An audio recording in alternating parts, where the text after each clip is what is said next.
Hallelujah. Hallelujah. Thank you Lord Jesus. வந்திருக்கிற ஒவ்வொருவரையும் ஆண்டவராகிய இயேசு கிறிஸ்துவின் நாமத்தினாலே நான் வாழ்த்துகிறேன். இந்த தருணத்தை எனக்கு கொடுத்த அருமையான போதகர் ஐயாவே நான் மனதார வாழ்த்துதலை தெரிவித்துக் கொள்கிறேன். ஹalleluya. ஹalleluya. மார்க் எழுதின சுவிசேஷம் 16வது அதிகாரம் 6வது வசனத்தை வாசிப்போம். அவன் அவர்களை நோக்கி பயப்படாதிருங்கள், சிலுவையில் அறையப்பட்ட நசரேயனாகிய இயேசுவை தேடுகிறீர்கள். அவர் உயிர்த்தெழுந்தார், அவர் இங்கே இல்லை. போதும், அவர் இங்கே இல்லை, அவர் உயிர்த்தெழுந்தார்.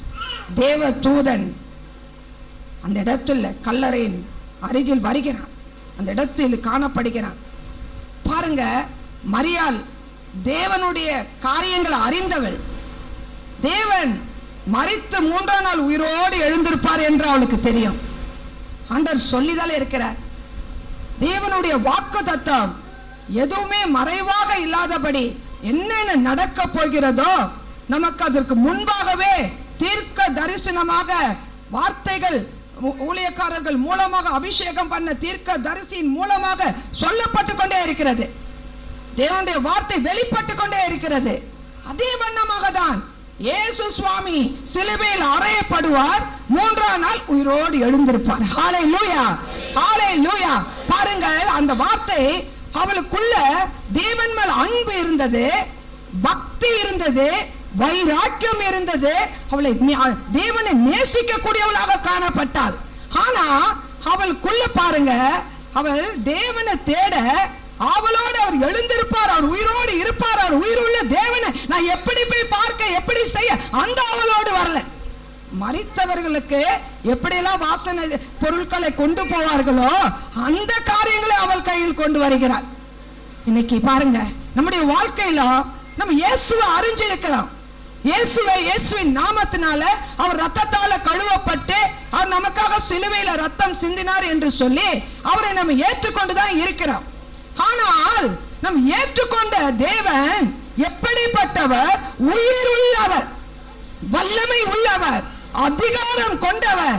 அவர் சொல்ல ஆகும், அவர் கட்டளையிட நிற்கும். அவருடைய வார்த்தை ஆமென்றும் ஆமென் என்றும் இருக்கிறது. அவரே அல்பா, அவரே ஒமேகா, அவர் தான் எல்லாவற்றிற்கும் எல்லாமாக இருக்கிறார். ஹalleluya. அவர் தான் ரட்சகர். ஹalleluya. இப்படிப்பட்ட தேவனை நம்ம உள்ளத்திற்குள்ள ஏற்றுக்கொண்ட நாம் எப்படி இருக்கணும்? நம்ம கம்பீரமாக இல்லாதபடி நம்ம எப்படி இருக்கிறோம்? உள்ளத்துக்குள்ள ஒரு சோர்வு, மனதுல கவலை. வேதத்தை எடுத்தா வாசிக்கிறது ஒரு கஷ்டமான ஒரு காரியம். ஜெபம் பண்ண ஒரு வாஞ்சை இல்லை, ஜெபிக்கணும்ன்ற எண்ணம் இல்லை.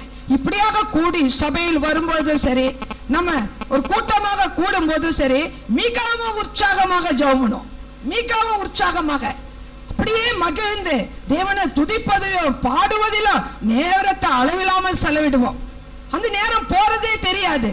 ஆனால் நாம் வீட்டிற்கு செல்வோம், அங்க போகும்போது நம்முடைய பாடு, நமக்கு வந்த உபத்திரம், பலவீனம், சோர்வுகளை உண்டாக்கி விடுகிறது. கவலைகள், கண்ணீர், வியாதி நம்மளை ஆண்டவரை விட்டு பிரித்து விடுகிறது. பாருங்க, இந்த பிரித்து விடுகிறதுக்கு காரணம் என்னவென்றால், ஆண்டவரோடு நம்ம இருந்தாதான் ஆண்டவர் நம்மோடு இருக்க முடியும். ஹalleluya. ஆண்டவர் சொன்னாரு, இந்த உலகத்தின் முடிவு பரியந்தம் நான் உன்னோடு கூட இருப்பேன். முடிவு பரியந்தம். அப்படிப்பட்ட தேவன். அதனாலதான் அவர் சொன்னாரு, அவர் மரித்து அவர் 3ஆவது நாள் தேவனை மரித்த பிறகு உயிரோடு எழுந்த சமயத்தில் அவர் சொல்றார், என்னுடைய ஜனங்க, என்னுடைய மக்கள், என்னுடைய பிள்ளைகள் சோர்ந்து போயிடுவார்கள் என்று சொல்லிதான் யோவான் 14வது அதிகாரம் 16 வசனத்துல நம்ம பார்க்கிறோம். தேற்றுவாளனை உங்களுக்கு அனுப்புவேன், நான் பிதாவினிடத்துல நான் வேண்டிக் கொள்ளும் பொழுது எப்பொழுதும் உங்களோடு இருக்கும்படிக்கு. எப்படி? எப்பொழுதும். இன்னைக்கு இருந்து நாளைக்கு போறவர் அல்ல. இன்னைக்கு இருந்து நான் ஒரு 10 நாள் இருந்துட்டு, ஒரு மாசம் இருந்துட்டு நம்ம எல்லாம் முடிஞ்சிருச்சுன்னு சொல்லிட்டு நம்ம தேவனை விட்டு பிரிகிறது இல்லை. அப்படி இல்லை.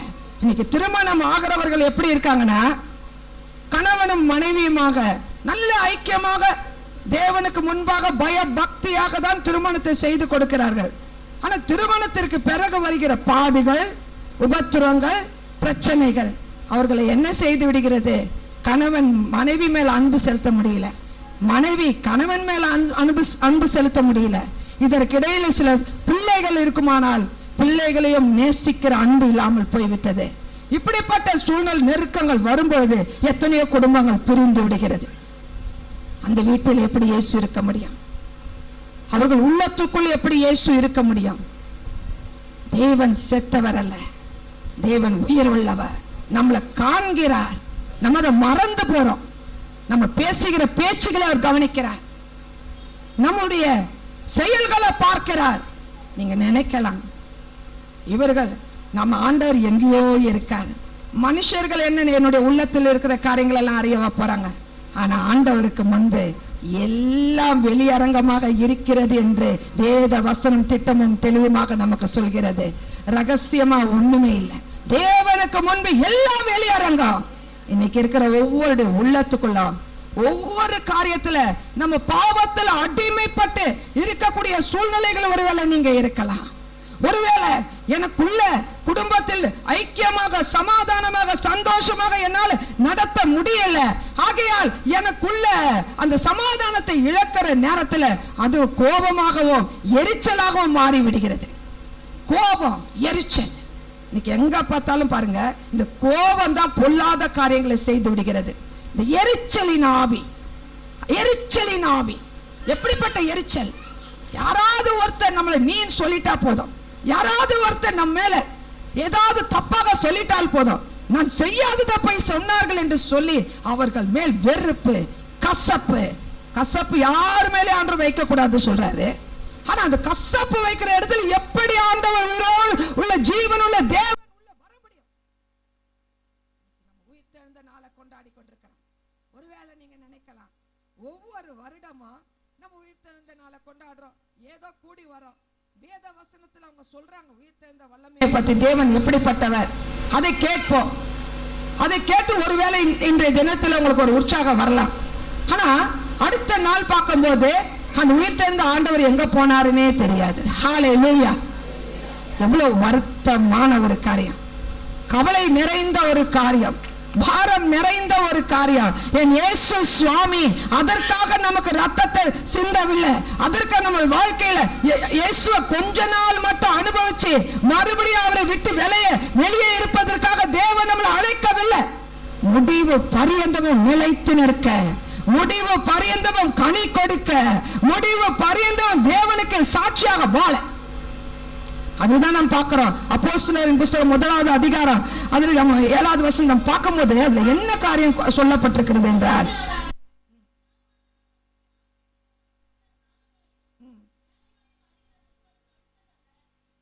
அடுத்தது வாசிங்க, 8வது வசனம். பரிசுத்த ஆவியானவர் உங்களிடத்தில் வரும்போது நீங்கள் பலன் அடைந்து எருசலேமிலும் யூதேயா முழுவதிலும் சமாரியாவிலும், பாருங்க எங்க, பூமியின் கடைசி பரியந்திலும் சாட்சிகளாய் இருப்பீர்கள். அதுக்கு தான் ஆண்டவர் அழைச்சிருக்கார். அதுக்கு தான் பூமியின் கடைசி பரியந்தமும். ஆனா நம்ம ஒருத்தருக்கு சாட்சியா இருக்கமா?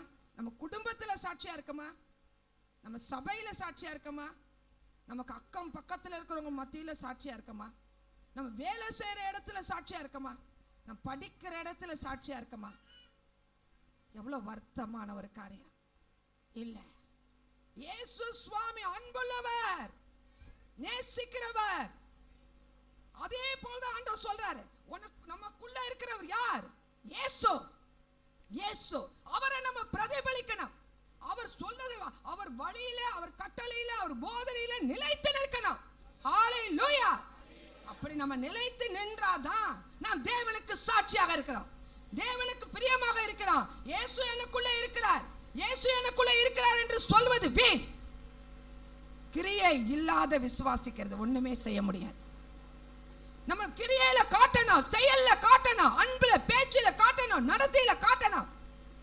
வேத வசனம் சொல்கிறது, அவர் எப்படி நம்மப்பட்ட வாழ்க்கை கொடுக்க நம்மளை அவர் தேர்ந்தெடுத்திருக்கார், ரத்தத்தால கழுவி இருக்கார் என்றால் கனி உள்ள வாழ்க்கை. அப்ப கனி உள்ள வாழ்க்கை நமக்குள்ள வரணும்னா அந்த கனியின் வரங்கள் நமக்குள்ள இருக்கணும். ஹல்லேலூயா, ஹல்லேலூயா. நமக்குள்ள அன்பு வேணும், சாந்தம் வேணும், இச்சை அடக்கம், அமைதி, பொறுமை. இப்படிப்பட்ட வரங்களுக்கு மேலாந்து வேற ஒண்ணுமே இல்லை. இப்படிப்பட்ட காரியத்துக்கு அப்புறமா வேற எதுவும் இல்லை. இந்த காரியத்தை பிரதிபலிக்காம இன்னைக்கு நம்ம எப்படி இருக்கிறோம்?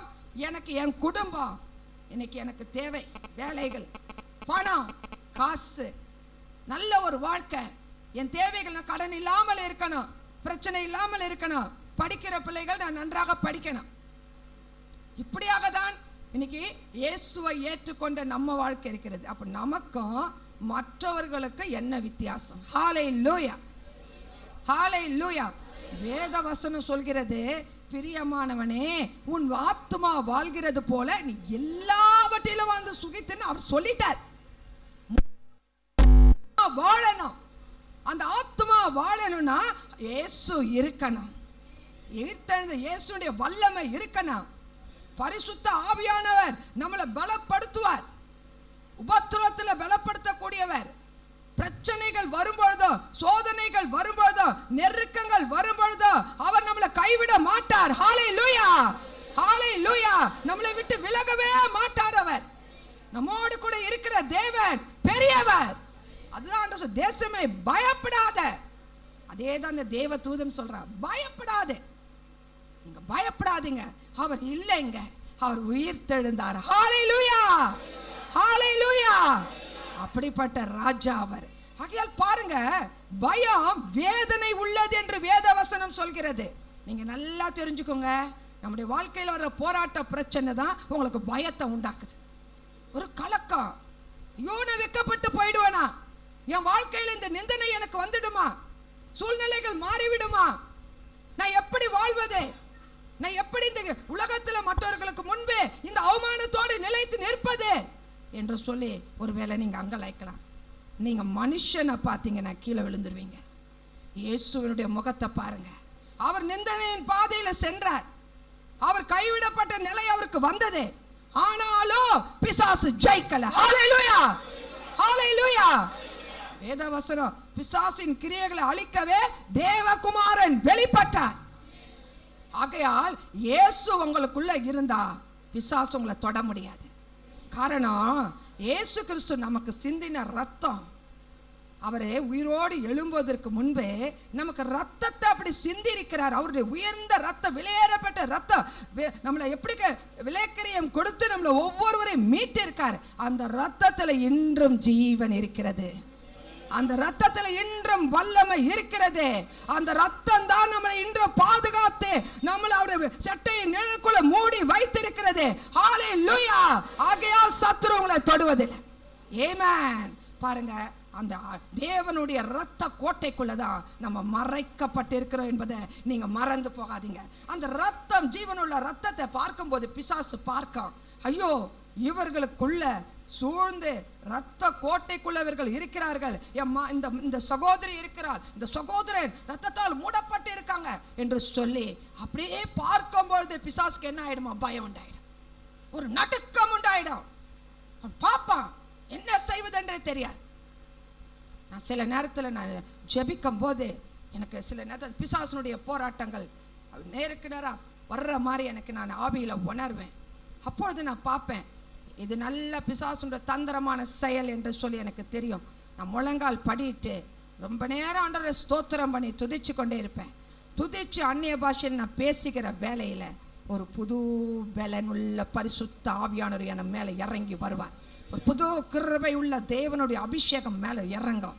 அவ்வளவுதான். யார் பாதத்தில் உட்கார்ந்துருக்கும் போதே இயேசு. நான் பிசாசை எதிர்க்கிற வழி தான் உட்கார்ந்து ஜெபிக்கிற வேலையில் யார், நான் ஜெபிக்க மாட்டேன், வாயை திறந்த பரிசுத்த ஆவியானவர் ஜெபம் பண்ணுவார். ஹல்லேலூயா, ஹல்லேலூயா. நம்ம ஜெபிக்கிற வேலையில நமக்கு பிசாசானவன் வெள்ளம் போல வரும் பொழுது சத்துருவானவன் பரிசுத்த ஆவியானவர் ஜெயக்கூடிய ஏற்றுவார். ஹல்லேலூயா, ஹல்லேலூயா, ஏற்றுவார். அப்போது அதுக்கு பிறகு பாருங்களேன், அந்த இடத்துல பிசாசனுடைய ஆதிக்கம் செல்லாது. அந்த இடத்த விட்டு அவன் அப்படியே விலகிடுவான். காரணம், அந்த இடம் முழுவதும் தேவ மகிமையால் நிறைந்து விடும், தேவ பிரசன்னத்தால் நிறைந்து விடும். அவன் இருக்க முடியுமா? ஒரு நிமிஷம் கூட இருக்க முடியாது. அவன் சுட்டெரிக்கப்பட்டுருவான். ஹல்லேலூயா, ஹல்லேலூயா.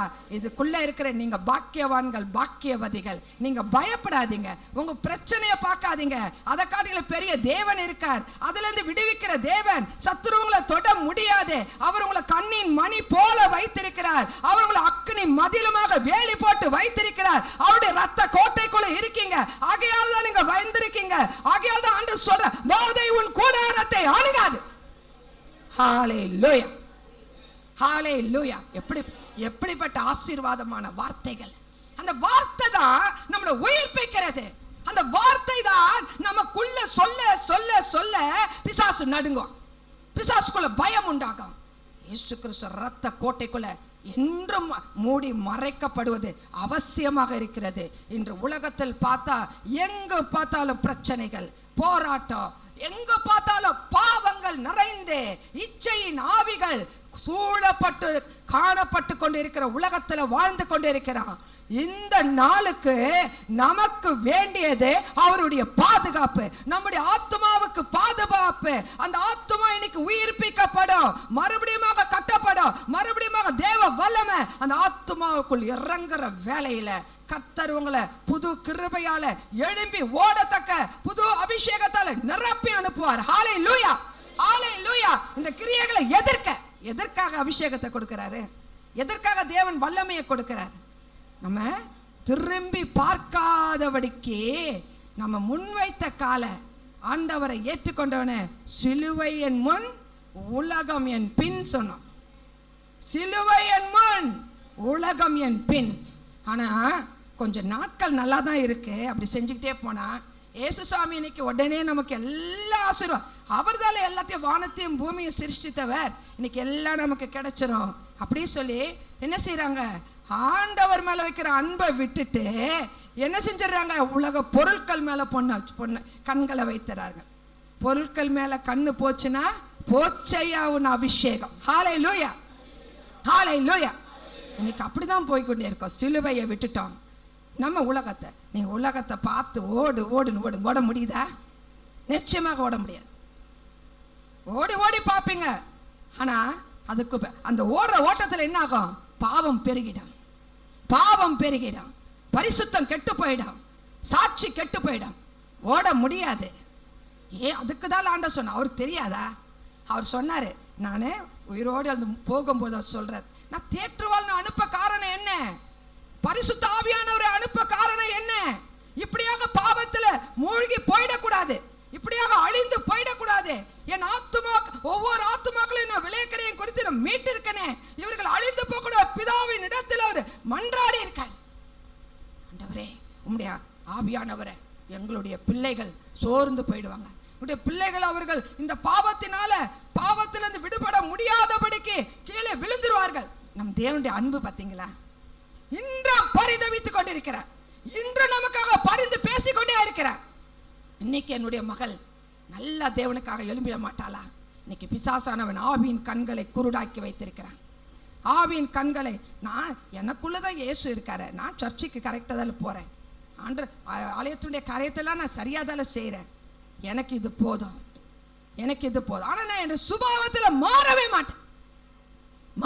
மாட்டேன். நீ கிறிஸ்துவ வாழ்க்கையில் நடக்கிற காரியம் சுபாவத்தில் மாற்றமே இல்லை. தேவ இயேசுவை பின்பற்றணும்னா அவர் சாயலில் படைக்கப்பட்டது போல அவரை போல வாழணும். ஹல்லேலூயா. வேதவசனம் சொல்கிறது, அவர் இந்த உலகத்தில் வாழ்ந்த காலத்தில் நன்மை செய்கிறவராகவே சுற்றி தெரிந்தார். நம்மளால் நன்மை செய்ய முடியுதா? இன்னைக்கு அவருடைய உயிர் தெரிந்த நாளை கொண்டாட வந்திருக்கிறோம். உங்களுக்குள்ள யாருக்காவது, என்ன குடும்பத்தில் உள்ள உற்றார் உறவினருக்கே நான் நன்மை செய்யலை, நான் மற்றவங்களுக்கு போய் நன்மை செய்ய போறேன்னா? இல்லை. மனம் மாற வேண்டிய அவசியத்தில் இருக்கிறோம். மனம் மாற வேண்டியது கட்டாயமாக இருக்கிறது. பாருங்க, இரண்டாவது வருகையில் ஆண்டவருடைய நம்ம முகத்தை பார்க்கணும்னா நம்ம ஆண்டவரை போல வாழ்ந்தே ஆகணும். கொஞ்ச நாள் வாழ்க்கை, கொஞ்ச நாள் வாழ்க்கை. இன்று இருக்கிறவங்க நாளை இல்லை, ஆனா இயேசு என்றும் இருக்கிறார். ஹல்லேலூயா, ஹல்லேலூயா. நம்ம மரித்து நியாய தீர்ப்பு தான் அடைய போகிறோம். அவ்வளவுதான். அது வரைக்கும் தான், நம்ம உயிர் இருக்கிற வரைக்கும் தான். இயேசுசாமி உயிரோடு இருந்த வரைக்கும் பரிசுத்தமா வாழ்ந்தார். அவர் யாரு நீன்னு சொல்லல. அப்ப அவரை ஏற்றுக்கொண்ட அவருக்குள்ள இருக்கிற இயேசுவை நம்ம பிரதிபலித்து நம்ம அவருக்குள்ள இருக்கிற இப்படி சாட்சியாக வாழாவிட்டோம். அதுக்கு தான் ஆண்டவர் சொன்னாரு, கடுகளவு விசுவாசம் இருந்தா போதுன்றார். ஆண்டவருக்கு தெரியும் இந்த உலகத்துல நம்ம எல்லா காரியத்திலும் விசுவாசத்தோடு வாழ்வது கஷ்டமான காரியம் தெரிஞ்சு சொன்னாரு, உனக்கு கடுகு அளவு மட்டும் ஒரு விசுவாசம் இருக்கட்டும். நான் பரிசுத்தமான ஆண்டவருக்காக வாழுவேன், கடுகு அளவு விசுவாசம் வைங்க. அந்த விசுவாசத்தை ஆண்டவர் பெருக செய்து பெரிய அளவில் பரிசுத்தத்தை கட்டளையிடுவார். ஹல்லேலூயா, ஹல்லேலூயா. அதுதான் முக்கியம். அந்த கடுகளவு விசுவாசத்தை வச்சுதான் மலையை பார்த்து பேர்ந்து அப்பால போனா போது. அப்போ ஆண்டவர் அந்த கடுகளவு விசுவாசம் உங்களுக்குள்ள இருந்தா அந்த அதிகாரத்தை ஆண்டவர் கொடுத்தாரு. இயேசுவின் நாமத்துல பிசாசுகளை துரத்துவீர்கள். ஹல்லேலூயா, ஹல்லேலூயா. அந்த அதிகாரத்தை கர்த்தர் நம்முடைய கையில கொடுத்திருக்கிறார். நம்முடைய கரத்துல நம்ம பயப்படுறோம். ஏன் பயப்படுறோம்? நமக்குள்ள தேவனுக்குள்ள இருக்கிற அந்த அவருடைய வாக்குத்தத்த அவருடைய உபதேசங்கள் அவர் சொன்ன எல்லா கீழ்ப்படியாத படிக்கு போவதின் நிமித்தமாக தான் பயம் உண்டாகிறது. வெறுமையா இருந்தா என்ன வரும்? பரிசுத்த ஆவியானவரோ தேவனுடைய வார்த்தையோ ஜெபமோ உங்களுக்குள்ள இருக்கணும். இது இல்லாத போற பட்சத்துல வெறுமை நிலை. அப்ப வெறுமை நிலை வந்தா எந்த வித ஆவியும் உள்ள வந்துடும். ஹல்லேலூயா, ஹல்லேலூயா. அதுக்கு இடம் கொடுக்கறது யாரு? நம்ம ஆண்டவர். ஜென்டில்மேன். அவர் சொல்லி தான் கொடுப்பார். ஸ்கூலுக்கு போகிறோம், காலேஜுக்கு போகிறோம், டீச்சர் என்ன செய்கிறாங்க? சொல்லி கொடுக்குறாங்க, சொல்லி கொடுப்பாங்க. அந்த பாடம் தெரியல, இது எப்படி படிக்கணும், இது என்ன செய்யணும்னு சொல்லி கொடுக்குறாங்க. ஆனால் சொல்லி கொடுத்த உடனே அவங்க என்ன செய்யணும்? அவங்க அது வீட்டுக்கு போய் ப்ராக்டிஸ் பண்ணணும். அது வீட்டுக்கு போய் இது சொல்லி கொடுத்தாங்களே இது எப்படிலாம் இது வரும் சொல்லி நல்லா அதை புரிகிற தன்மையை படிக்க படிக்க தெரிய தெரிய அதை மனப்பாடமாக இருதயத்தில் எழுதும்போது எக்ஸாம் வரும்போது தெளிவாக எழுதிடுவாங்க. ஹல்லேலூயா. ஆனால் அதே தான் ஆண்டவர் இந்த வேத புஸ்தகத்தை கர்த்தர் நம்ம கையில் கொடுத்துருக்காரு. அந்த வாக்கு மாறாத தேவன். அதை வாசிக்க வாசிக்க வாசிக்க உள்ளத்துக்குள்ள உங்களுக்கு தூய்மை உண்டாகும். உங்கள் பேச்சில் தூய்மை உண்டாகும். உங்கள் சிந்தனையில் தூய்மை உண்டாகணும்னா நீங்கள் வேதத்தை மணிக்கணக்கில் வாசிங்க. ஹல்லேலூயா. அதை வாசிக்க வாசிக்க தான் உங்கள் வாழ்க்கை மாறும். நாளைக்கு நான் வாசித்து இன்னைக்கு நான் வாசிக்க மாட்டேன், ஒரு வாரம் கழிச்சு வாசிப்பேன், திருப்பி 10 நாள் வாசிக்க மாட்டேன். அப்படி வாசிப்பது இல்லை. வேதத்தை வாசிக்கும் போது அதை புக்கு மாதிரி வாசிக்காதீங்க. அது உங்களுக்கு கதை மாதிரியே இருக்காது, உங்களுக்கு புரியவும் செய்யாது. அந்த வார்த்தை ஜீவனுள்ள வார்த்தை உங்களுக்குள்ள கிரியாவும் செய்ய. அந்த வேதத்தை எடுக்கும் போது பய பக்தியோடு கர்த்தர் தேவன் பேசுகிற இடம். வேத வசனம் என்ன தெரியுமா? தேவன் பேசுகிற இடம். தேவன் நம்மோடு இடைப்படக்கூடிய இடம் அந்த வேத வார்த்தை. ஜீவனுள்ள வார்த்தை தான். அந்த வார்த்தையை நீங்க எப்படி தியானிக்கணும்னா ஜெபத்தோடு, ஆண்டவரே இன்று எனக்கு என்ன கத்து தரீங்க, நான் இன்னும் எப்படி மாறணும், நான் இன்னும் என் வாழ்க்கையில் இன்னும் என்ன சரி செய்யணும், அதை எனக்கு சொல்லித்தாங்க அப்படி சொல்லி ஆண்டவர்கிட்ட அறிக்கை செய்யணும். நீங்கள் அந்த அறிக்கை செய்யும் போது ஆண்டவர் பார்ப்பார் இந்த வார்த்தையின்படி. அப்போ அந்த வார்த்தை ஆழமாக ஈட்டிய போல உங்க உள்ளத்தில் போய் குத்தும். ஹல்லேலூயா, குத்தும். ஏன்னா வேதவசனம் இருபரமும் கருக்குள்ள பட்டயம். நமக்குள்ள போற வார்த்தை தேவனுடைய, நம்ம பேசப்படுகிற தேவனுடைய ஒவ்வொரு வார்த்தையும் நமக்குள்ள போயிடுச்சுன்னா அது வெறுமையா திரும்பாது. ஹல்லேலூயா. அது என்னத்தை செய்யணுமோ செஞ்சு முடிச்ச பிறகுதான் வெளியே வரும். அப்படி அதுக்கு ஒரு வல்லமை இருக்கிறது. தேவன் தான் வார்த்தையாகவே இருக்கிறாரு, அவர் தான் வார்த்தை. ஆகையால் இன்று உங்களுடைய நிலைமையில நீங்க யோசிங்க. இன்று நீங்க தீர்மானம் பண்ணுங்க, ஆண்டவருடைய வார்த்தையை நான் வாசிப்பேன், நான் வாசிப்பேன் வாசிப்பேன். பரிசுத்த ஆவியானுடைய அபிஷேகம் பெற்றவங்க செத்தவர்களை போல மாறிவிடுகிறார்கள். நல்லா தெரிஞ்சுக்குங்க. பரிசுத்த ஆவியை நிரம்பினவங்க அபிஷேகத்தை பெற்ற நிறைய பேரை நான் கேள்விப்பட்டிருக்கேன்.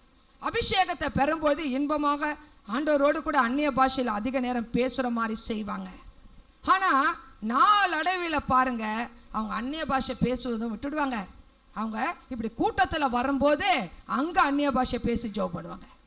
ஜாக்கிரதையாக இருங்க, ஜாக்கிரதையாக இருங்க, விழித்திருங்க. வேத வசனம் அப்படிதான் சொல்லி இருக்கிறது. என் தேவன் ஜாக்கிரதையாக இருக்க சொல்லியிருக்கார். நீங்க தனி ஜெபத்தில் ஆண்டவர் கொடுத்த அந்த அபிஷேகத்தை நிரம்பி பக்தி விருத்திக்கு உண்டாகத்தக்கதாக தேவன் உங்களோடு இடைப்படணும்னா அந்நிய பாஷையில நீங்க பேசணும். ஹல்லேலூயா, ஹல்லேலூயா. நீங்க அதை செய்யாத போகிற பட்சத்தில் அதுவே பாவமாக மாறிவிடும், அதுவே சாபமாக மாறிவிடும். ஒருவேளை நான் ஏன் இப்படி சொல்றேன்னு நினைக்காதீங்க. ஒவ்வொரு ஆத்மாவும் தேவனுக்கு வெளியேற பெற்றது. ஒரு ஆத்மா கூட பாதாளத்தை நோக்கி போயிடக்கூடாது. இன்னைக்கு ரட்சிக்கப்படாதவர்கள் வேற விஷயம், அவர்கள் தேவனையே அறியாதவர்கள். ஆனால் ரட்சிக்கப்பட்ட நமக்கு நம்ம தேவனை தூஷிக்கிறவர்களாக காணப்பட்டு கொண்டிருக்கிறோம். நான் ஒரு விஷயத்தில் நான் கேள்விப்பட்டேன். ஒரு அருமையான சகோதரி, நல்ல அபிஷேகம் பெற்றவள், நல்ல ஒரு தேவனை அறிஞ்சு ரட்சிக்கப்பட்டு அபிஷேகம் பெற்று அந்த சகோதரி திடீர்னு என்று பார்க்கிற வேளையில் அவள் மேலே வேற ஒரு ஆவி வந்து இறங்கி விட்டது. வேற ஒரு ஆவி. எல்லாருக்கும் ஒரே அதிர்ச்சி, இது எப்படி நடக்குதுன்னு. அபிஷேகத்தை பெற்றவங்க பரிசுத்த ஆவியானவருக்கு விரோதமா ஒரு காரியத்தையும் பேசிடாதீங்க. கடவுளே நமக்குள்ள வந்து வாசம் பண்றார். நம்ம சரீரம் தங்கும் ஆலயம். அந்த ஆவியானவர் இட்ஸ் எ கிரேட் கிஃப்ட். அதை காட்டில உலகத்தில் விலை உயர்ந்த கிஃப்ட் எதுவுமே இல்லை. அதுதான் விலை உயர்ந்த கிஃப்ட். அந்த கிஃப்டை இலவசமா நம்ம கிட்ட கொடுத்திருக்கார். உங்களை நம்பி கொடுத்திருக்கார். அபிஷேகத்தை பெற்ற ஒவ்வொருவருக்கும் நம்பி கொடுக்கிறாரு. இந்த அருமையான சகோதரி இதில் உத்தமமாக எனக்கு சாட்சியாக இருப்பாங்க. இந்த அருமையான சகோதரன் இதில் நிமித்தமாக உத்தமமாக எனக்கு சாட்சியா இருப்பாங்க. அப்படி நினைச்சு ஆசையோடு வாஞ்சையோடு, ஐயோ தாகத்தோடு கேட்டாலே, ஐயோ வாஞ்சையோடு கேட்டாங்களே.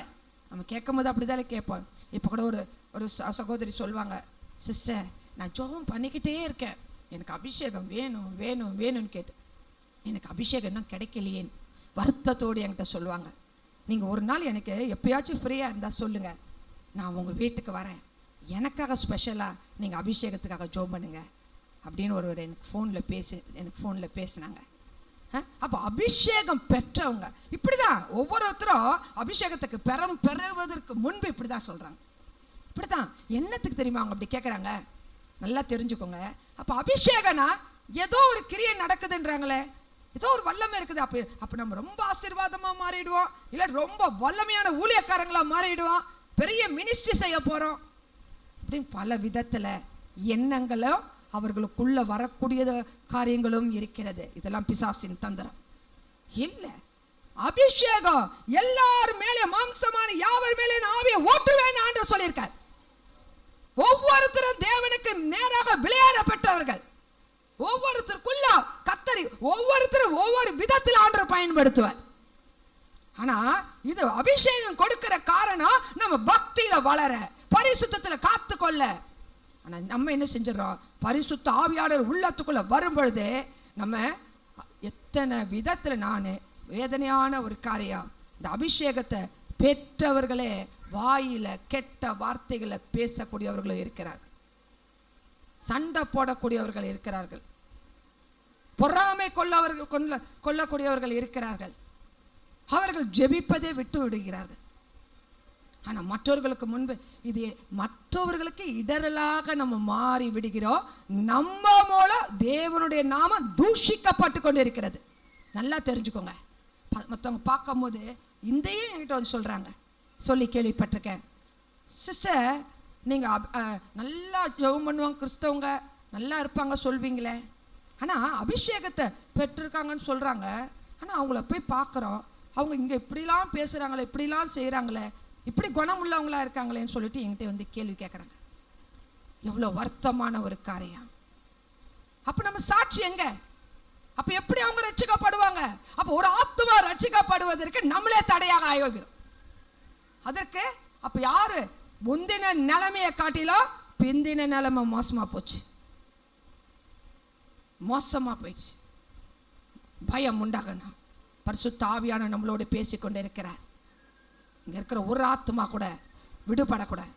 இங்கே இருக்கிற ஒவ்வொரு ஆத்மா விலையேற பெற்றது. தேவன் மாறாதவர், அவருடைய உள்ளம் மாறாதது. நினைக்கும் போதே என் உள்ளத்தில் என்னுடைய மனதில் கண்ணீர் கலங்கி வருகிறது. ஒரு ஆத்மா கூட அழிந்து போகக்கூடாது. ஆகையால் தான் அவர் நமக்கு இப்படியாக வாழ முடியாது. ரத்தத்தையும் சிந்தி பார்த்துட்டாரு, அபிஷேகத்தையும் ஊற்றி விட்டாரு, எல்லாம் கொடுத்தோம். எனக்கு உலகம்தான் வேணும், உலகத்தினுடைய ஆசை இச்சைகள் தான் வேணும். எனக்கு உலகம், என் குடும்பம், என்னுடைய சூழ்நிலை இப்படியாக போய் ஏமாந்து போவதை காட்டலாம். இன்று மனம் மாறுவது நல்லதாக காணப்படும். நீங்கள் மனம் மாறணும். இன்னைக்கு மனம் மாறுங்க, மனம் மாறுங்க. இன்னைக்கு ஆண்டவர் நம்மளோடு கூட எதனையோடு கூட தான் பேசி கொண்டிருக்கிறார். அவர் உயிர்த்தெழுந்த வல்லமை இன்று வீணில் வழங்கி கொண்டிருக்கிறோம். தேவனுடைய நாமத்தை வீணில் வழங்காத இருக்கணும்னு சொல்லி வேதவசனம் நமக்கு சொல்லி கொடுக்குது. ஆனால் நம்ம எப்படி இருக்கிறோம்? மனம் மாற வேண்டியது முக்கியமான ஒரு காரியமாக இருக்கிறது. இன்று ஜெப ஜீவியத்தில் ஜெபம் என்பதே இல்லை. அடுத்ததாக ஜெபிப்பதே இல்லை, ஜெபமே இல்லை. தயவு செய்து ஆண்டவரை தேடணும்னா நீங்கள் என்ன செய்வீங்க? இன்னைக்கு உலகம் வெரி ஃபாஸ்ட்டாக தான் போகுது. எல்லாருக்கும் வேலை. காலையில் 6 மணிக்கு எந்திரிக்கணும், 5 மணிக்கு எந்திரிக்கணும், பஸ்ஸை பிடிக்கணும், வேலைக்கு போகணும், ஸ்கூலுக்கு அனுப்பணும், எல்லாம் வேலை இருக்கு. இதுவும் ஒரு பிசாசின் தந்திரமான செயல். ஹல்லேலூயா. காரணம் என்ன தெரியுமா? உங்களுடைய ஜெப வாழ்க்கையை திருட பார்க்கிறான். உங்கள் ஜெப நேரத்தை அவன் திருடி கொண்டே இருக்கிறான். ஜாக்கிரதையாக இருங்க. எந்த சூழ்நிலையிலும் ஜெபிக்கணும், எந்த நேரத்திலும். அப்படிப்பட்ட முதலாவது ஆண்டவரை தேடாதபடிக்கு எதையும் செய்யாதீங்க. வீண் வீண்.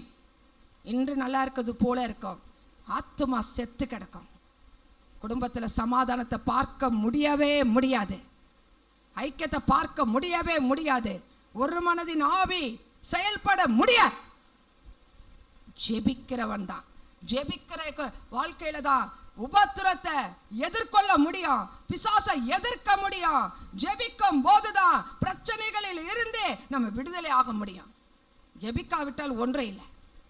என்னுடைய வாழ்க்கையில் எனக்கு சரீரத்தில் பலவீனம் ஏற்பட்டது, மிகவும் பலவீனம். எனக்கு ஒரு டம்ளரை கூட தூக்க முடியாத அளவுக்கு ஒரு பலவீனம். திடீர்னு காலையில் எந்திரிக்கும் போது என்னால் எந்திரிக்க முடியல. அவ்வளோ ஒரு பலவீனத்தில் இருந்தேன். என்ன என்று எனக்கு ஒன்றுமே புரியவில்லை. ஒரே தலைவலி, எல்லாம் பயங்கரமான சரீரத்தில் ஒரு பாதிப்பு இருந்தது. அது மட்டும் இல்லாதபடிக்கு அதே நேரத்தில் சில சோதனைகளும் வர ஆரம்பிச்சது. என்ன சோதனைகள் என்றால், நாங்கள் வண்டியில் போயிட்டு இருக்கும் போதே முதல் வாட்டி ஒரு ஆக்சிடெண்ட் ஆக பார்த்தது. ஆனால் அதில் எப்படின்னா, அந்த ஆக்சிடெண்ட் ஆகும் வண்டி கீழே நகலும் போதே நான் தான் கீழே விழுறேன். என்னுடைய என்னுடைய கணவர், நாங்கள் 3 பேரும் பைக்கில் போகும்போது நான் தான் கீழே விழுறேன். அவர்கள் என் பையன் ஒரு அளவுக்கு சின்ன பையனாக இருந்தான் கீழே விழும்போது. ஆனால் பாருங்கள், 2வது நாள், இது ஒரு 3 நாள் தொடர்ந்து இந்த காரியம் நடந்தது. 2வது நாள் அதே மாதிரி போய்கொண்டிருக்கும் போது மறுபடியுமாக அந்த ஒரு தெருவில் கீழே விழும்போது என்னுடைய முட்டியில் தேஞ்சிருந்தது. அதே 3வது நாள் என் பிள்ளைய ஸ்கூலில் நாங்கள் விடுறதுக்காக வேலையாக போயிருந்தோம். விட்டுட்டு திரும்புகிறோம். அப்படி திரும்புகிற வேலையில் ஒரு முன்னாடி ஒரு ஆட்டோ வருது, சைடில் வண்டி வருது. எங்கள் மேலே மிஸ்டேக் இல்லை. அப்படியே கீழே விழுந்து அப்படியே சுழண்டு கீழே என்னோட தலை அந்த தரையில் படுற அளவுக்கு நான் எழுந்தேன். கர்த்தருடைய கிருபையால் வீட்டுக்கு வரும்போது தான் சொன்னேன். அந்த 2 வாட்டி நடக்கும்போது கூட நான் அதை பெருசாகவே நினைக்கலை. ஆனால் அந்த 3வது நாள் அப்படி நடக்கும்போது நான் ஆண்டவர்கிட்ட கேட்குறேன், ஆண்டவரை ஏன் இப்படி நடந்தது என்று சொல்லி நான் கேட்கும்போது பரிசுத்த ஆவியானவர் எனக்கு திட்டமும் தெளிவுமாக சொன்னார். உயிரை வாங்க பிசாசுக்கு அதிகாரத்தை ஆண்டவர் கொடுக்கலன்னு. உயிரை எடுக்கிற அதிகாரம் அதுக்கு இல்லை. அன்றைய என் உள்ளத்தில் ஒரு பயங்கர சமாதானம், சந்தோஷம் வந்தது. அதற்கு அடுத்ததான் நான் என்னுடைய சரீரத்துக்குள்ள அப்படி ஒரு வேதனை இருந்தது. ஆனால் ஆண்டவர் எனக்கு ஆவியில் உணர்த்தினார். 21 நாள் உபவாசம் இருந்து நீ ஜெபம் பண்ணேன்னு. அப்போ நான் சொன்னேன். அப்போ நான் ஒன்றும் சொல்லலை. பிரச்சனையாக இருந்ததுனால நான் உபவாசிக்க அன்னைக்கு ஆரம்பித்தேன். உபவாசிக்க ஆரம்பிக்கும் போது என்ன நடந்ததுன்னா, அன்னைக்கு எனக்கு பயங்கரமான அந்த தலைவலி, அந்த வயிறு வலி எனக்குள்ளே வர ஆரம்பிச்சது. இப்போ நான் டாக்டர்கிட்ட போகும்போது எனக்கு ட்ரிப்ஸ் ஏற்றுனாங்க. அப்போ டாக்டர் சொன்னார், இதுக்கு மேலே வந்தால் நீங்கள் ஸ்கேன் எடுத்து பார்த்து என்னன்னு பார்க்கணும் அப்படின்னு சொல்லிட்டாங்க. அப்போ என்னுடைய கணவர் சொன்னாங்க, அப்போ நீ ஃபாஸ்டிங் இருக்காத, நீ சாப்பிட்ரு, நம்ம டாக்டர்கிட்ட போகணுன்னாங்க. அப்போ நான் சொன்னேன், இல்லை, பரிசுத்த ஆவியானவர் தேவாதி தேவன் அவர் உபவாசம் என்னை இருக்க சொல்லியிருக்கார். அவர் என்னை பலப்படுத்துவார், எனக்கு வேண்டியதை அவர் கிருபைகளை கொடுப்பார் அப்படின்னு சொல்லி நான் டாக்டர்கிட்டையும் போல எங்கேயும் போல உபவாசிக்க ஆரம்பித்தேன். 21 நாள் உபவாசம் இருந்தேன். 21 நாள் உபவாசம் இருந்த பிறகு தான் நான் ஸ்கேனே எடுக்க போனேன். 2 கிட்னிலையும் ஸ்டோன் இருந்தது. நாங்கள் ஹல்லேலூயா, 2 கிட்னிலையும் ஸ்டோன் இருந்தது. அதில் டாக்டர் சொன்னாங்க, ஒரு கிட்னியில் இருக்கிற ஸ்டோன் வெளியே வர்ற மாதிரி இருக்குது, ஒரு கிட்னியில் ஸ்டோன் இருக்குன்ட்டாங்க.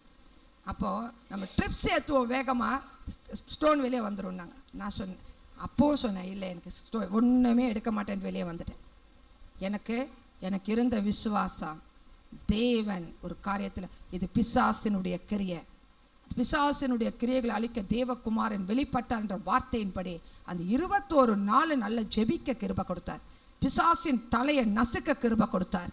அதற்கு அப்புறம் நான் ஒரு 2-3 மாதம் கழிச்சு தான் நான் போய் டெஸ்ட் பண்ணும்போது 2 கிட்னி க்ளீனாக இருக்குது என்று சொல்லி டாக்டர் சொல்லிட்டாங்க. ஹல்லேலூயா, ஹல்லேலூயா. தேவனால் கூடும் எல்லாம் மனுஷர்களால் கூடாதது தேவன். எனக்குள்ள இருக்கிற விசுவாசம் எப்போது எப்படின்னா, தேவன் ஒரு காரியத்தை சொல்லிட்டார்னா அவர் 4 தள்ளினாலும் சரி, அது எந்த சூழ்நிலை நடக்க வேண்டியதா இருந்தாலும் சரி, அதை நான் செய்வேன். ஹல்லேலூயா, நம்புவேன், விசுவாசிப்பேன். அதுபடிதான் இன்னைக்கு வரைக்கும் ஆண்டவர் என்னை நடத்தி இருக்காரு. என்னுடைய வாழ்க்கையில் நான் சொல்ல நிறைய சாட்சிகள் இருக்குது. ஆனால் பாருங்கள், கர்த்தர் எனக்கென்று ஒரு எலும்பி பிரகாசி என்ற ஒரு ஊழியத்தை ஆண்டவர் எங்களுக்கு கொடுத்துருக்கார். நாங்கள் சாத்தூரில் இருக்கிறோம். நாங்கள் இங்கே வந்து உங்களோட செய்தி பகிர்ந்து கொள்வேன் நான் நினைக்கல. ஆனால் கர்த்தர் இந்த நாளை ஆயத்தம் பண்ணி வைத்திருக்கிறார். நாங்கள் வேறு வேலையாக வந்தோம். இப்படி அருமையான முத்துக்குமார் அவர்கள் தான் நாங்கள் அவங்களோட கூட பேசி அவரை விசாரிக்க போட்டோம்.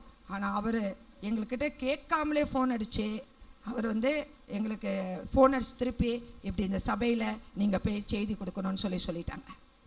ஆக கர்த்தருடைய சித்தம் அது, தேவனுடைய பரிபூர்ண சித்தத்தின்படி தேவன் நம்ம இந்த இடத்துல நாங்கள் செய்தி கொடுக்க கிருபை செஞ்சிருக்காரு. ஹல்லேலூயா. காரணம், தேவன் நம்மளை நேசிக்கிறார். அந்த ஊழியத்தை, எங்களுடைய ஊழியத்தினுடைய நோக்கம் என்னன்னா, நான் விழுந்து கிடக்கிற கிறிஸ்தவர்கள் தேவனை அறிந்தோம் ஜெபிக்க முடியாதபடி, வேதத்தை வாசிக்க முடியாதபடிக்கு இருக்கிற ஒவ்வொருவரையும் ஆண்டவர் எழுப்பணுன்றதுதான் என்னுடைய பாரம். அப்படிதான் என்னுடைய பாரமே. அவர்கள் மறுபடியும் கட்டப்பட்டு இவர்கள் எழும்புவார்களான ஒரு கூட்ட ஜனம் இப்படியாக எழும்புச்சுன்னா எழுப்புதல் ஈஸியாக வந்துடும். ஹல்லேலூயா, ஹல்லேலூயா. நமக்கு இன்னைக்கு ஜெபிக்கிற ஆத்துமாக்கள் தான் குறை, ஜெபிக்கிறவங்க பாரம் இல்லை. ஆகையால் தான் அப்படிப்பட்ட ஒரு பாரம் கொண்டு மறுபடியும் விழுந்தவங்க எழும்பி பிரகாசிக்கணும் ஆண்டவருக்காக. அவர்கள் பாதாளத்தை நோக்கி போயிடக்கூடாது. அப்படியா சொல்லி நாங்கள் வாரத்தில் முதல் சனிக்கிழமையில் அங்கே உபவாச கூட்டம், 4வது சனிக்கிழமையில் விருதுநகரில் உபவாச கூட்டம் நடத்துகிறோம். அது மட்டும் இல்லை, வெள்ளிக்கிழமையில் சுவிசேஷ ஊழியத்தையும் எங்களுடைய ஜெப மையம் ஒன்று எங்கள் வீட்டுக்கு மேலேயே நாங்கள் கட்டியிருக்கோம், அங்கே தான் ப்ரேயர் நடத்துகிறோம். அது மட்டும் இல்லாதபடிக்கு ப்ரேயர் செல், கிராமத்தில் ஜெபிக்கிற ஆட்களை எழுப்பி குழுவாக ப்ரேயர் பாயிண்ட்ஸ் கொடுத்து ஜெபிக்க வைத்து கொண்டிருக்கிறோம். இதுதான் எங்களுடைய ஊழியமாக ஆண்டவர் வைத்திருக்கிறார். தேவனுடைய கிருபையால் நம்ம ஜெபிக்க வேண்டும் என்பதற்காக இந்த காரியத்தை சொல்கிறேன். ஏன்னா பாடு உபத்திரம், இந்த உலகத்தில் உங்களுக்கு உபத்திரம் உண்டு, இருந்தாலும் திடன் கொள்ளுங்கள், உலகத்தை நான் ஜெயித்தேன். ஹல்லேலூயா, ஹல்லேலூயா. நம்ம ஜெயிக்கணும். யூத ராஜசிங்கம் உயிர்த்தெழுந்தார். உயிர்த்தெழுந்த தேவன் நமக்குள்ள இருக்கிறார். மரித்த கிறிஸ்து இனி மரிப்பதில்லை. அப்ப நமக்குள்ள கிறிஸ்து ஏன் உங்களுக்குள்ள மரித்து போய் இருக்க வைக்கிறீங்க? செயல்பட விடாதபடிக்கு அவர் அமைதியாக இருக்க வைத்தரும் இல்ல. மரித்த கிறிஸ்து மரிக்கவே இல்லை, அவர் உயிரோடு எழுந்தவர். ஒருவன் ஆண்ட பாவத்திற்காக செத்து நீதிக்காக பிழைத்திட்டோம், அவர் ரத்தத்தால மீட்கப்பட்டிருக்கோம். அவர் நமக்குள்ள இருக்கிறார். நமக்குள்ள இருக்கிற தேவன் அவரை நம்ம பராமரிப்பது அவசியமாக இருக்கிறது. இன்னைக்கு உங்க வீட்டுக்கு ஒரு பெரிய கெஸ்ட் வருவார்களானால், விஐபி வருவார்களானால், நீங்க எவ்வளவு உபசரிப்பீங்க, எவ்வளவு உபசரிச்சு அவர்களுக்கு ரெஸ்பெக்ட் கொடுப்பீங்க. ஆனா எப்போது விஐபிகளாம் காட்டின பல மடங்கு பெரியவர் உங்க வீட்டுக்குள்ளேயே இருக்கார், உங்க உள்ள உங்களுக்குள்ள இருக்கார், உங்களுக்குள்ளே வாசம் பண்ணி கொண்டு இருக்கிறார். அப்ப அவர் டெய்லி நீங்க அவரை கவனிக்கணும், அவரை பராமரிக்கணும், அவரை அன்பு தேடணும், அவரை விசாரிக்கணும். ஏசப்பா இன்னைக்கு நான் என்ன செய்யணும், ஏசப்பா இன்னைக்கு நான் எப்படி வாழணும், ஏசப்பா இன்னைக்கு இந்த பிரச்சனை இருக்கு, இந்த போராட்டம் இருக்கு, இதுல என்னுடைய பரிசுத்தம் நான் கெட்டு போயிடக்கூடாது, இதுல நான் உம்முடைய கிருபையை நான் இழந்துடக்கூடாது. தாவீதுக்கு தேவன் அப்படிப்பட்ட ஒரு உன்னதமான கிருபையை கொடுத்தார். தாவீதுக்கு அருளின கிருபை மகா பெரிய கிருபை, நித்திய கிருபையை கொடுத்து வச்சிருந்தார். அவருக்கு வந்த போராட்டம் பிரச்சனைகள் ஏகப்பட்டது. ஆனால் அவைகளை நிலைத்து நிற்க தேவ கிருபை தேவை. அந்த கிருபையை நம்ம இழந்துடக்கூடாது. நாம் நிர்மூலமாகாது இருப்பது தேவனுடைய சொத்த கிருபை. அந்த கிருபைக்குள்ள மூடி மூடி மறைக்கப்படுவது அவசியமாக இருக்கிறது. ஹல்லேலூயா. பாருங்க, நீங்க பாருங்க, இந்த ஜெபிக்காவிட்டால் நமக்கு யுத்தம் யாரோட? பிசாசோட. நல்லா தெரியும். அப்ப பிசாசு எந்த வடிவில் வேணாலும் வரலாம். வீட்டுக்குள்ள வரலாம், குடும்பத்துக்குள்ள வரலாம், தனிப்பட்ட வாழ்க்கையில வரலாம். சூழ்நிலைகள் ஒவ்வொருத்தருக்கும் வேற வேற மாதிரி கிரியை செய்யலாம். அதுல நீங்க ஜெயிக்கணும், நீங்க ஜெயிக்கணும். உயிருள்ள கிறிஸ்துவ நிரூபித்து காட்டணும். நீங்க சொல்லுங்க, என் தேவன், நான் அப்படிதான் சொல்வேன். எனக்கு இந்த பிரச்சனை வரும்போது சொல்வேன், ஏசப்பா இந்த பிரச்சனை இல்லை, இந்த பிரச்சனை என்ன சேதப்படுத்துறதுக்கு அதிகாரம் இல்லை, உங்களுடைய அனுமதி இல்லாம எனக்குள்ள எங்க வீட்டுக்குள்ள வர முடியாது, எனக்குள்ள வர முடியாது, எனக்குள்ள கிரியை செய்ய முடியாது. நீங்க அனுமதிக்காவிட்டால் இது இங்க வர முடியாது. அப்படியா வந்தாலும் இயேசுவின் நாமத்துல நீங்க எனக்கு அந்த அதிகாரத்தை கொடுத்திருக்கீங்க. அந்த அதிகாரத்தை நான் உச்சரிக்கிற வேலையில அது அடங்கும். ஆமென். ஹல்லேலூயா, ஹல்லேலூயா. எங்க வீட்டுக்கு ஒரு அசுத்தாவி பிடிச்ச ஒரு சகோதரி, அவர்களை வீட்டுக்கு பயங்கரமான ஒரு அசுத்தாவி நாக்பூர்ல இருந்து அந்த அவங்க அங்கே இருந்த சமயத்தில் பிடிச்சதுன்னு சொல்லுவாங்க. பல விதமான ஆவி உள்ளே இருந்துச்சு. ஆனால் எங்கள் வீட்டுக்கு சந்து வரைக்கும் அவருடைய கணவர் சொல்வார், சந்து வரைக்கும் வர்ற வரைக்கும் அவள் வந்துடுவா. ஆனால் அந்த சந்துக்கு அடுத்து வர வைக்கிறது ரொம்ப கஷ்டமாக இருக்கும்னுவா. வரவே மாட்டேன்னுவாளாம். அவளை கட்டாயப்படுத்தி இழுத்துட்டு வருவாங்க. எத்தனையோ பேர் இடத்துல போய் ஜெபம் பண்ணியிருக்காங்க, என்னென்னவோ அவங்களுக்கு தெரிஞ்ச விதத்துலலாம் போய் செஞ்சுருக்காங்க. ஆனால் ஒன்றிலும் விடுதலை கிடைக்கவே இல்லை. அப்படிப்பட்ட சூழ்நிலைக்குள்ளே தான் எங்கள் வீட்டுக்குள்ளே வர்ற ஜெபிக்கிற வேலையில் கர்த்தர் அவளை விடுதலையாக்கினார். பயங்கரமான ஆவி, எப்படி அவளை அப்படியே அலக்களித்து ஆளுங்களை அடித்து போட்டுருவாளாம், தூக்கி எறிஞ்சிருவாளாம். பயங்கரமான ஒரு ஆவி. அப்போது இப்படிப்பட்ட தீய சக்தியினுடைய கிரியைகள் இன்னைக்கு உலகத்தில் எழும்பி நிற்கிறது. எழும்பி நிற்கிற விதத்தில் இது மட்டும் இல்லாது எல்லா விதத்தில் அந்த எரிச்சலின் ஆவி ஒரு வகை பிசாசினுடைய தந்திரம், வஞ்சக ஆவிகள், எல்லா ஆவிகளையும் நம்ம எதிர்த்து நிற்க முழங்காலில் நிற்கணும். ஹல்லேலூயா, ஹல்லேலூயா. நீங்க நிற்கிற வேலையில தான் நீங்க உச்சரிக்கும் போது அது பயப்படும். நீங்க முழங்கால் நின்று பாருங்களேன், பிசாசு உங்களை பார்த்தா பயப்படும். ஹல்லேலூயா, ஹல்லேலூயா. இந்த வீட்டுக்குள்ள ஜெப துவனி கேட்டுக்கொண்டே இருக்கு, தேவ பிரசனம் இருக்கு, முழங்காலுடைய முடங்கி இருக்கிறத அது பார்த்துச்சுன்னா அது உள்ள வர முடியாது. ஆகையால் நீங்க நல்லா தெரிஞ்சுக்கோங்க, இன்னைக்கு நம்ம உயிர்த்தெழுந்த இயேசுவை நம்ம சந்தோஷமா கொண்டாடி கொண்டிருக்கோம். நம்ம இப்போ எல்லாம் ஜெபம் முடிஞ்சோன்னு எல்லாம் வெளியே போவோம். ஆனால் இப்படி போகக்கூடாது, இப்படி போகவே கூடாது.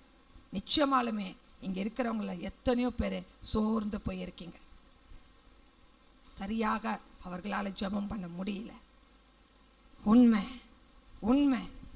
பரிசுத்த ஆவியானவர் போய் சொல்ல மாட்டார், அவர் உண்மையை தான் சொல்வார். நீங்க நல்லா தெரிஞ்சுக்கோங்க, உங்களால் ஜெபிக்க முடியல, இன்னைக்கு ஆண்டவர்ட்ட அர்ப்பணிங்க. நீங்க அர்ப்பணிக்கிற நேரம் வருது. நீங்க அர்ப்பணிக்காவிட்டால் உங்களால் ஆண்டவருக்கு பிரியமா அவருடைய இரண்டாவது வருகையில் நம்ம அவளை பார்க்காமல் போயிடக்கூடாது, இழந்துடக்கூடாது. ரட்சிப்பை இழந்துடாதீங்க. தாவீது இழந்தான், துடிச்சான், ரட்சணத்தின் சந்தோஷத்தை திரும்ப தர சொல்லி கதறினான். அவனுக்கு தெரியும், உபத்திரம் வந்தா கூட தேவன் கொடுக்கிற சந்தோஷ சமாதானம், தேவ பிரசன்னம் கொடுக்கிற சந்தோஷ சமாதானத்தை இழக்கும் போது வருகிற வேதனை அதை காட்டில பெரிய வேதனை வேற ஒன்று இருக்காது. ஹல்லேலூயா, ஹல்லேலூயா. ஆகையால் தான் நீங்க அந்த கொடுத்த அந்த தேவ பிரசன்னத்தை இழந்துராதீங்க, தேவ கிருபையை இழந்துராதீங்க, தேவ ரட்சிப்பை இழந்துராதீங்க. இன்னைக்கு தேவன் உங்களை பார்த்து சொல்ற, நம்ம நினைக்கிறோம் நமக்கு சுவிசேஷம் இல்லை, ரட்சிக்கப்படாதவங்களுக்கு தான் சுவிசேஷம். இன்னைக்கு நமக்கு தான் சுவிசேஷமே தேவைப்படுது. ஹல்லேலூயா, ஹல்லேலூயா. நம்ம சபைக்கு வாரம் வரோம், தேவனுடைய செய்தியை கேட்குறோமே. ஆண்டவர் இதெல்லாம் சொன்னார், அதை ப்ராக்டிஸ் பண்ணி பார்க்குறோமா, நம்ம செஞ்சு பார்க்குறோமா? நாளைக்கு வரும்போது அந்த செய்தியை கேட்டாவே என்ன செய்தினே தெரியாது. இன்னைக்கு அப்படி தான் இருக்கும், மறந்து போயிடுறோம். ஆனால் தேவன் சொல்கிறார், நான் உன்னை மறக்கவில்லை, நான் உன்னை மறக்கவில்லை. நம்ம இருதய கதவை ஆண்டவர் தட்டிக்கிட்டே இருக்காரு. என் மகளே, நான் உன்னை மறக்கலையம்மா, நீ என்ன மறந்துட்டியே, உன் இருதய கதவை தர, நான் உன் உள்ளத்தில் திருப்பி வர ஆவலோடு காத்து கொண்டு இருக்கிறேன் சொல்லி ஆண்டவர் நம்முடைய இருதய கதவை தட்டி கொண்டே இருக்கிறார். ஒவ்வொருடைய இருதய கதவை தட்டி கொண்டே இருக்கிறார். உங்கள் பிரச்சனை எதுவாக இருந்தாலும் ஆண்டவரால் தீர்க்க முடியும். அவரால் தீர்க்கும் நோய்களை குணமாக்க முடியும், அற்புதத்தை செய்ய முடியும். செங்கடலையே இரண்டாக பிளந்தவர், வானத்தையும் பூமியும் எல்லா அதிகாரமும் அவருடைய கரத்துக்குள்ள இருக்கிறது. ஐஸ்வர்யம் சம்பத்து அவருடைய ஆளுகைக்குள்ளதான் இருக்கிறது. எல்லாமே அவர் தான். அவரை விட்டு பின்வாங்குற வேலையில தான் அந்த ஆசீர்வாதம் உங்க வீட்டுக்குள்ள வராதபடிக்கு அது வெளியவே நிற்கிறது. ஹல்லேலூயா, ஹல்லேலூயா. ஆண்டவர் உனக்கு இன்னைக்கு அதான் ஆண்டவர் சொல்றார், இன்னைக்கு உள்ளதுக்கு வேண்டியதே உனக்கு என்ன வேணுமோ அதை நான் தர வல்லவராக இருக்கேன். உங்களை நடத்தலையா ஆண்டவரே? உங்களை போதித்து நடத்துகிற ஆண்டவர் உங்களுக்கு ஆகாரம் கொடுக்கலையா? உங்கள் தேவைகளை சந்திக்கலையா? பயப்படாதீர்கள், பயம் உண்டாகக்கூடாது. பயம் வேதனை உள்ளது என்று வேத வசனம் சொல்கிறது. அந்த பயத்தை புறம்ப தள்ளுங்க. இன்னைக்கு உங்களுக்கு என்ன வேணுமா, நீங்க அதிகாலையில எழுந்து ஆண்டவருடைய பாதத்துல அறிக்கை செய்து ஜெபம் பண்ணுங்க. அதற்கு வேண்டிய ப்ரொடெக்ஷன் ஆண்டவர் தருவார், அதற்கு வேண்டிய பாதுகாப்பு ஆண்டவர் தருவார். நான் ஒரு சகோதரன் என்னிடத்துல வந்தாங்க. அவங்களுடைய மனைவி அவர்களை விட்டு பிரிந்து போனதுனால அவர்கள் தேவனை அறியாத இருந்தோம். தேவனை பற்றி மெதுவாக இப்போ தான் தெரிஞ்சு வரும்போதும் அவங்க வந்து சொன்னாங்க என்கிட்ட. என்ன சொன்னாங்கன்னா, அவங்க வந்து இப்படிலாம் ஆயிடுச்சு, பிரச்சனைகள் பல விதத்தில் எனக்கு ரொம்ப பிரச்சனை ஆயிடுச்சு, எனக்கு இப்போ பாதுகாப்பே இல்லாத ஒரு சூழ்நிலையில் நான் வந்திருக்கேன் அப்படின்னு சொன்னாங்க. அப்போ நான் சொன்னேன், உங்கள் மனைவி இப்போ முதல் வராங்களோ இல்லையோ, முதலாவது பாதுகாப்பு உங்களுக்கு வேணும். உங்களுக்கு தான் பாதுகாப்பு. நீங்கள் அந்த பாதுகாப்புக்குள்ளே நீங்கள் வந்துருங்க, மீதே கர்த்தர் செய்வாருங்க. அதன்படி அவர் சொன்னேன், நீங்கள் இப்படிலாம் வேதத்தை வாசிங்க, இப்படிலாம் ஜெபம் பண்ணுங்க, அவருடைய ரத்த கோட்டைக்குள்ளே நீங்கள் மறைக்கப்படணும், அப்போ தான் உங்களுக்கு பாதுகாப்பு. அப்போ அவங்க சொன்னாங்க, நான் இங்கே வந்து ஜெபிக்க உண்மையாலுமே அந்த பிரச்சனைகள் எல்லாமே மிகப்பெரிய மலை போல இருந்துச்சு, அதெல்லாம் உடைஞ்சு உண்மையாகவே நான் ஒரு பாதுகாப்புக்குள்ளே வந்ததை நான் உணர்றேன்னாங்க. ஹல்லேலூயா, ஹல்லேலூயா.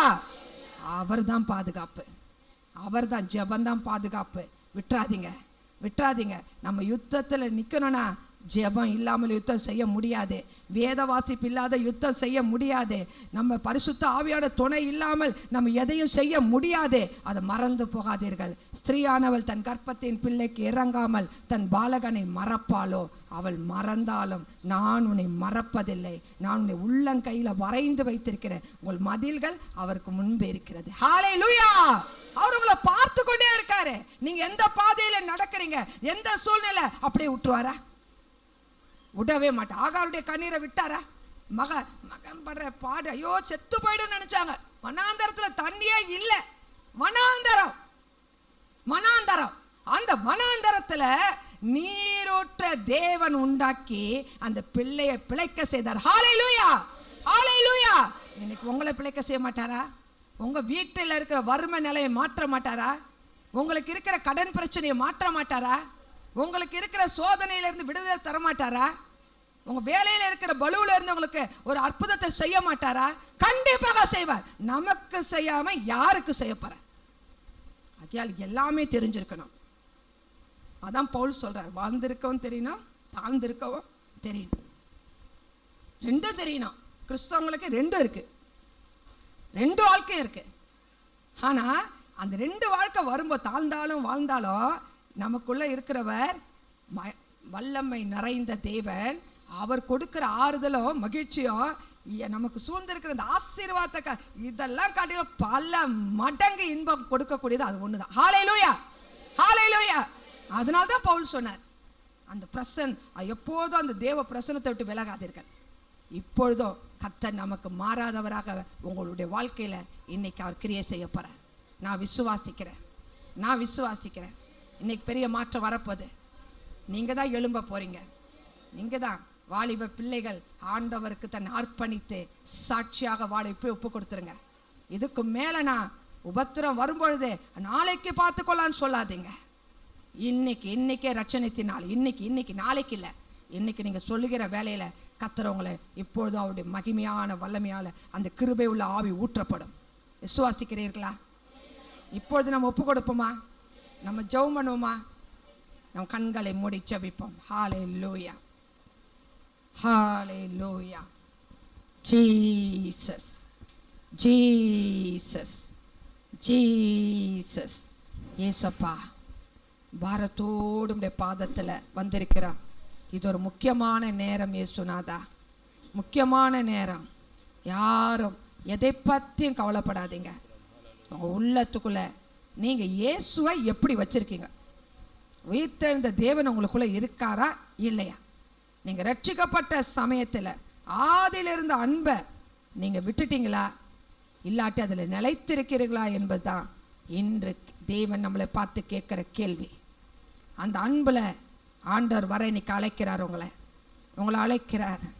அதே அன்பு நீங்கள் இழந்த சந்தோஷத்தை ஆண்டவர் இன்னைக்கு கொடுக்க போகிறார். இந்த உயிர்த்தெழுந்த நாளில் அந்த ஆசீர்வாதத்தை பெற்று செல்ல இன்னைக்கு வந்திருக்கிறார். இன்னைக்கு வந்திருக்கிறதுக்கு ஒரு நோக்கம் இருக்கிறது. ஒரு மகிமையான காரியத்தை நீங்கள் இன்னைக்கு அனுபவிக்க போறீங்க. கர்த்தர் செய்ய போகிறார். ஹல்லேலூயா, ஹல்லேலூயா. உங்கள் இருதயத்தை கடினப்படுத்தாதீர்கள், உங்கள் இருதயத்தை கடினப்படுத்தாதீர்கள், உங்கள் இருதயத்தை கடினப்படுத்தாதீர்கள். இப்பொழுதே நீங்கள் கண்ணீர் சிந்துங்க, தேவ சமூகத்தில் அழுக. அழ வந்திருக்கிறார், அழ வந்திருக்கிற நம்ம கண்ணீரோடு விதைக்கிறவன் தான் கம்பீரத்தோடு அறுக்க முடியும். அறுக்க முடியும்னா நம்ம கண்ணீர் சிந்த வேணும், கண்ணீர் சிந்த வேணும். கர்த்தர் நம்முடைய கண்ணீர் எல்லாம் துருத்தியில் வைத்திருக்கிறார்.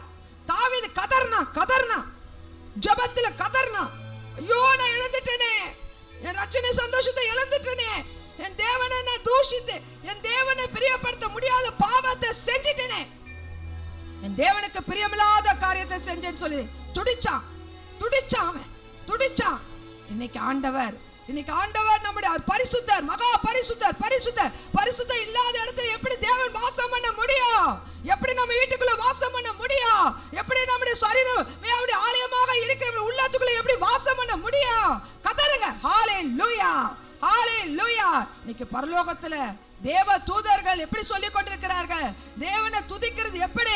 அவர் பரிசுத்தர், பரிசுத்தர், பரிசுத்தர் என்று சொல்லி துதித்துக் கொண்டே இருக்கிறார்கள், துதித்துக் கொண்டே இருக்கிறார்கள். உங்களால் அப்படி துதிக்க முடிகிறதா? உங்களால் அப்படி துதிக்க முடிகிறதா? அந்த ஆசீர்வாதத்தை இழந்திருப்பீர்களானா இன்னைக்கு கதறுங்க, இன்னைக்கு கதறுங்க, இன்னைக்கு கதறுங்க. வாலிப பிள்ளைகள் ஆண்டவருக்கு பிரியமில்லா வாழ்ந்திருப்பீர்களானா இன்னைக்கு கதறுங்க. ஆண்டவர்ட்ட கதறுங்க. நான் ஆண்டவருக்கு பிரியமா வாழல, பரிசுத்தமா வாழல, சாட்சி உள்ள வாழ்க்கை வாழல, எல்லா சூழ்நிலையிலும் நான் எனக்குள்ள இருக்கிற என்னுடைய காரியங்களையே நான் பார்த்து நான் பரிசுத்தத்தை இழந்து போயிருக்கிறேன். எனக்கு ஆசை இச்சைகள் வேணும் என்று சொல்லி அதன் பின் ஓடி என் பரிசுத்தத்தை நான் கெடுத்து நான் இப்போது வெறுமையாக காணப்பட்டு கொண்டு இருக்கிறேன். நான் பெற்ற அபிஷேகத்தை இழந்து காணப்பட்டு கொண்டு இருக்கிறேன். நான் வேதனையாக இருக்கிறேன், நான் கவலையாக இருக்கிறேன், நான் கண்ணீரோடு இருக்கிறேன். என் மேல் மனம் இறங்குங்கப்பா, என் மேல் மனம் இறங்குங்கப்பா என்று கதறுங்க. ஹல்லேலூயா, ஹல்லேலூயா, ஹல்லேலூயா.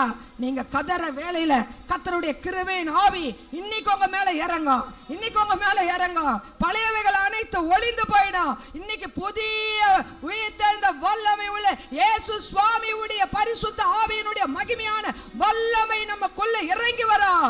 நீங்க புதுப்பிக்கப்பட போகிறீர்கள், நீங்க புதுப்பிக்கப்பட போகிறீர்கள். ஹல்லேலூயா, ஹல்லேலூயா, ஹல்லேலூயா, ஹல்லேலூயா. கேளுங்க, கேளுங்க, கேளுங்க. மனத்தை தருங்க, மனம் தருங்க, தருங்க. வந்தவனமாக போக நினைக்காதீர்கள், வந்தவனமாக போக நினைக்காதீர்கள், வந்தவனமாக போக நினைக்காதீர்கள். மாறுங்கள், மாறணும், மாறணும், மாறணும். இயேசுவுடைய பிரசன்னம் இடத்தை நிறைத்துக் கொண்டிருக்கிறது.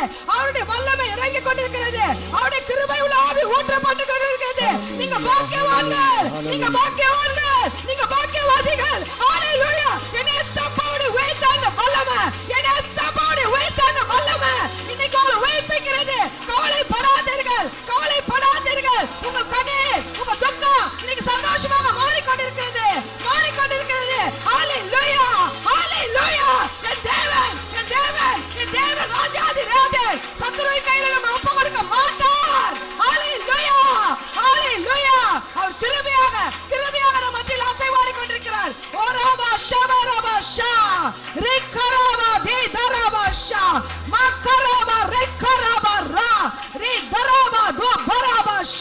ஓ சரபாஷா ஓ பரபா ரெகபா தரபாஷா. ஹalleluya ஹalleluya ஹalleluya ஹalleluya.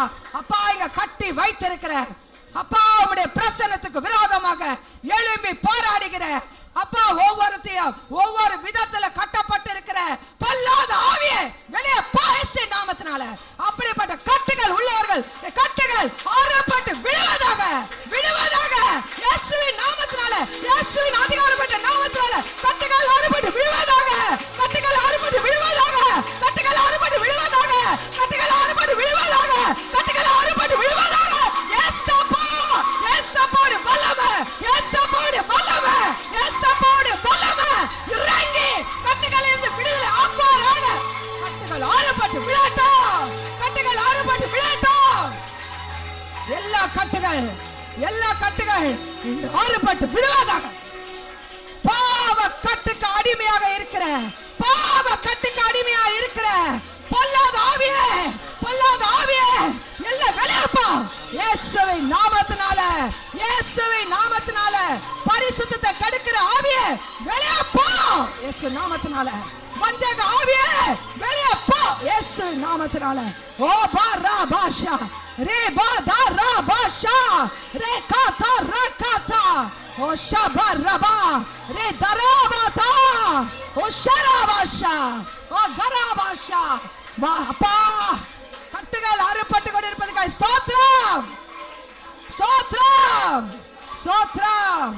அப்பா எனக்கு இந்த பழக்கத்திலிருந்து நான் விடணும் நினைக்கிறேன். இந்த பழக்கம் என்னை விட்டு போக மாட்டேங்குது, இந்த பழக்கம் என்னை விட்டு போக மாட்டேங்குது என்று கதறுகிற அருமையான சகோதரனே, கர்த்தர் உன்னை விடுதலாக்குகிறார் இயேசுவின் நாமத்தினால. உன்னால முடியும், உன்னால முடியும், உன்னால விடுதலாக்க முடியும், உன்னால செய்ய பாவத்திலிருந்து விடுதலாக்க முடியும், உன்னால விடுதலாக்க முடியும். ஓ பதரபாஷா ரகாபதரபாஷா மகாரபாஷா ரிகாதரபாஷா ரி பரபாஷா ரி கரபாஷா. வல்லமை வல்லமை வல்லமை பெற்றுக்கொள்ளுங்க, பெற்றுக்கொள்ளுங்க அபிஷேகத்தை, பெற்றுக்கொள்ளுங்க அபிஷேகத்தை.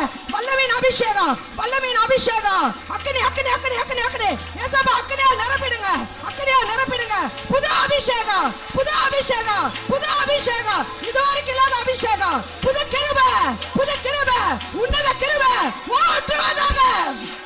ஹalleluya ஹalleluya ஹalleluya. கர்த்தர் அப்படி செய்வதற்காய் நன்றி, கர்த்தர் அப்படி செய்வதற்காய் நன்றி. அருமையான சகோதரியே நீ பழைய ஆள் இல்ல, அருமையான சகோதரனே நீ பழைய ஆள் இல்ல. கர்த்தரோட மாற்றி கொண்டிருக்கிற, கர்த்தரோட மாற்றி கொண்டிருக்கிற. உன்னால முடியும், உன்னால முடியும், உன்னால முடியும். நீ இயேசுவுக்காக வாழ முடியும், நீ இயேசுவுக்காக வாழ முடியும், நீ இயேசுவை பிரதிபலிக்க முடியும், நீ இயேசுவுக்கு சாட்சியா இருக்க முடியும். நீ இயேசுவுடைய பிள்ளையாக மற்றவர்களுக்கு அப்பா ஓராபாஷா ராபாஷா ஆத்தும ஆதாயம் செய்ய முடியும், ஆத்தும ஆதாயம் செய்ய முடியும், ஆத்தும ஆதாயம் செய்ய உன்னால முடியும், ஆத்தும ஆதாயம் செய்ய உன்னால முடியும். அறுவடை மிகுதி ஆட்களை குறை, ஆண்டவர் இங்கே இருக்கிறவங்களை எழுப்பி கொண்டிருக்கிறார். ஓ பா பா பா பாஷா ரீ பா பா பாஷா. அவர் உயிர்த்தெழுந்த நாளில் அறுவடை நாட்களுக்கு ஆண்டவர் இந்த இருக்கிற ஆட்களை ஊழியத்திற்கு எழுப்பி கொண்டிருக்கிறார். ஹalleluya. ஓ பா பா பா பா பாஷா ரஷா பா ராபாஷா ரகாதா ராபாஷா மகானி மானாஷா மகாதா ராபாஷா ஓ சதா ராபாஷா ஓ பா பா பா பா பாஷா. வல்லமை வல்லமை. Receive in the name of Jesus, receive in the name of Jesus. ஓ பாகா ராபாஷா மகாராபாஷா. தேவ கிருபை, தேவ வல்லமை, தேவனுடைய ஆளுகைக்குள்ள ஒவ்வொருவரையும் கொடுக்கிறேன். கர்த்தர் பொறுப்பெடுப்பதற்காய் நன்றி அப்பா, நன்றி நன்றி நன்றி நன்றி அப்பா, நன்றி அப்பா. வியாதிகள் ஒவ்வொரு வியாதியப்பா சுகமாகி எந்தெந்த இடத்துல வியாதிகள் இருக்கிறதோ ஜெபிங்க ஜெபிங்க. ஆண்டவர் சுகமாக்குவார், சுகமாக்குவார். முட்டி வலியை ஆண்டவர் இயேசுவின் நாமத்தினால அந்த முட்டி வலி நீங்கும்படியா நான் கடிந்து கொள்கிறேன். இயேசு நாமத்தினால, இயேசுவின் நாமத்தினால, இயேசுவின் நாமத்தினால. உச்சம் தலை முதல் உள்ளம் கால் வரை காணப்படுகிற எந்த வியாதியாக இருந்தாலும் இன்றைக்கு இயேசுவோட உயிர்த்தெழுந்த வல்லமை இறங்குற வேளையில அவர்களுக்கு சுகம் சுகம் ஆரோக்கியம் ஆரோக்கியம் உண்டாவதாக. இயேசுவின் நாமத்தினால, இயேசுவின் நாமத்தினால இயேசுவின் நாமத்தினால் சுகம் உண்டாகட்டும். இயேசுவின் நாமத்தினால் சுகம் உண்டாகட்டும். அற்புதம் நடக்கட்டும் அப்பா, அற்புதம் நடக்கட்டும். நீங்க அற்புதத்தின் தேவன். இன்னைக்கு உயிர்த்தெழுந்த நாள் உங்க வல்லமையான அற்புத கரம் ஒவ்வொரு குடும்பத்தையும் நீட்டப்படட்டும். கடன்கள் மாறட்டும், கஷ்டங்கள் தீரட்டும், கவலைகள் மறையட்டும். இயேசுவின் நாமத்தினால விடுதலை பெற்றவர்களா கடந்து செல்லட்டும். எந்த காரியத்தில் அற்புதத்தை எதிர்பார்க்கிறார்களோ அந்த காரியத்தில் அற்புதம் நடப்பதாக இயேசுவின் நாமத்தினால, இயேசுவின் நாமத்தினால சபையை கர்த்தர் ஆசீர்வதிங்க. நீங்க அப்படியே செய்தீங்க, எங்களோடு பேசி எங்களை ஒவ்வொருவரையும் ஆசீர்வதிச்சிருக்கீங்க. எங்களை மறுபடியும் கட்டி எழுப்பிட்டீங்க. உங்களுடைய நாமம் மகிமைப்பட்டு கொண்டிருப்பதுக்காக ஸ்தோத்திரம், ஸ்தோத்திரம், ஸ்தோத்திரம். ஹalleluya. Praise Lord. Hallelujah. கர்த்தர்